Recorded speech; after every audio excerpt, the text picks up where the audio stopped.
What is going on, everyone? So this week's video is in response to this right here. So I get a lot of questions about this. What is this? Where can I buy it? And how do I use it? So this is a compositional aid that I use when trying to find compositions out in the field. It's kind of essential for working with large format, but extremely beneficial when working with digital, and I'll explain why. But without burying the lead, this is called the View Catcher. You can find them on Amazon. It's made by the Color Wheel Company. They currently, at the time of recording this, sell for $12.40, though I know that that varies a little bit based on region. You'll find a link down below in the show notes. So you could very easily take a piece of cardboard, cut a hole in it, and you have the same essential thing as this, but this is very durable. I've used this particular one since 2021. I have it in my pocket at all times on my photography trips, whether I have my camera with me or not. It's a very, very quick and efficient way of evaluating a scene to see how good a composition is in a way that's better than looking through a viewfinder.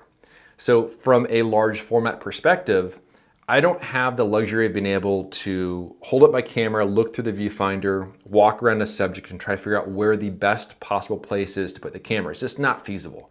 It's too dim of an image on the ground glass. It's bulky. It's not the way that you really work with large format. So what I do is I will pop this open. There's little markings on there corresponding to different aspect ratios. It doesn't have to be perfect, but just as long as you're pretty close. And you just hold up, you look through it, and you put a rectangle on the scene.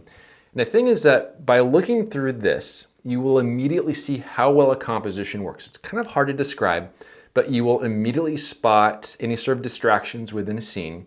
You will see how various elements balance within the composition. And you know immediately if it's going to work or not. It's even better than looking through the viewfinder of like an SLR. And I think it's because you're looking at reality with this. There's no separation between you and the subject. You're not blacking everything out. You can very easily move it around. And I find it to be very, very beneficial because this will tell me exactly where to put my camera, which is the first step for when I'm setting up my camera. So as an example, so there's this tree that I photographed this year on my spring backpacking trip to the canyons of southern Utah. And it's a gnarly old cottonwood tree that's up against this wall of sandstone at the edge of the wash. And since it's against this wall, you can kind of walk around it in this big arc as you're walking around it.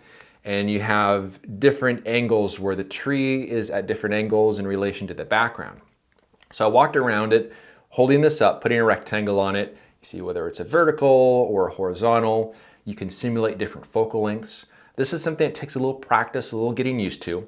But the more you use this, the better at that you get. I find that, for example, my 240mm lens, which is the one I use to take that photo, if I touch this right to my nose, I basically see exactly what that lens will see.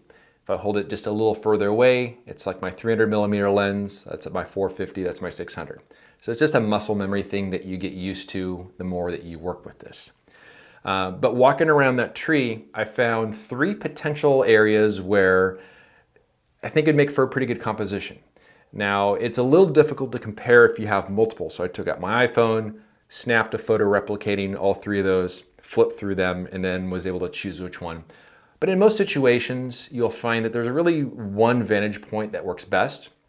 And rather than, if you're working with digital, rather than working a scene and taking a picture, moving this and that, you can probably do all of those decision making in a split second with one of these guys right here. So I feel lost without having this in the field. And so one of the things I do in my videos is I like to show the process of me walking up to a scene. You see the wide view, and then you'll see from this perspective exactly what it is I'm thinking. And oftentimes the final photo I have is very, very similar to what this is right here. So I'm a huge fan of this. I think it would be a fantastic tool, whether you shoot film, whether you shoot digital, if you don't even have your camera with you, if you're just out scouting, if you want to play with different compositional ideas. So I'm a huge fan of this. And again, you'll find it linked down below in the show notes. It's called the View Catcher by the Color Wheel Company. $12.40 on Amazon. It's probably the best money you can spend for gaining a lot for a very, very small amount of money. So huge fan of this. But I want to thank everyone for watching, and we'll see you around next time.